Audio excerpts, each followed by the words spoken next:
আসসালামু আলাইকুম। আজকে আমি একটা ভিন্ন মজার একটা তথ্য নিয়ে আলোচনা করব। সেটা হলো মেট্রো রেলে।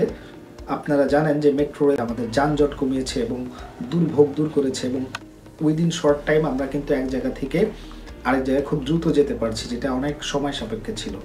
তো মেট্রো রেল উদ্বোধন করেন মাননীয় প্রধানমন্ত্রী 2022 সালের 28 ডিসেম্বর। তারপর থেকে কিন্তু এটা চলমান এবং এখন কিন্তু অনেক ভিড় এবং যানজট। মেট্রো রেল উদ্বোধন উপলক্ষে বাংলাদেশ ব্যাংক একটা স্মারক মুদ্রা নোট চালু করেছে 50 টাকা মূল্যমানের। সেই নোটটি দেখতেও অত্যন্ত চমৎকার। সেখানে মেট্রো রেলের ছবি দেওয়া আছে এবং ফ্রন্ট সাইডে মেট্রো রেলের ছবি এবং মাননীয় প্রধানমন্ত্রী শেখ হাসিনার ছবি, এবং তার অপোজিটে ইংরেজি টেমপ্লেট এবং মুভিং একটা মেট্রো রেলের ছবি দেওয়া আছে।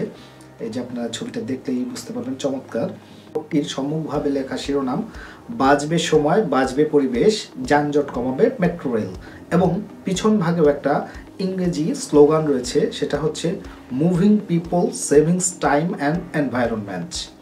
নোটটি অত্যন্ত চমৎকার। আপনারা চাইলে যে কোনো তফসিলি ব্যাংকের যে কোনো ব্রাঞ্চে, হয়তো সব ব্রাঞ্চে নাও থাকতে পারে, বড় বড় ঢাকা শহরের কর্পোরেট ব্রাঞ্চগুলোতে অনেক সময় পেতে পারেন। একটা স্মারক মুদ্রা নোট 50 টাকা মূল্যের। 50 টাকা মূল্য লেখা থাকলেও এটার ফোল্ডার এবং আনুষঙ্গিক খরচ সহ এটাকে মোট মূল্য ধরা হয়েছে 100 টাকা। আপনারা চাইলে অনেকে শখের বসে নোটটি সংগ্রহ করতে পারেন। ধন্যবাদ।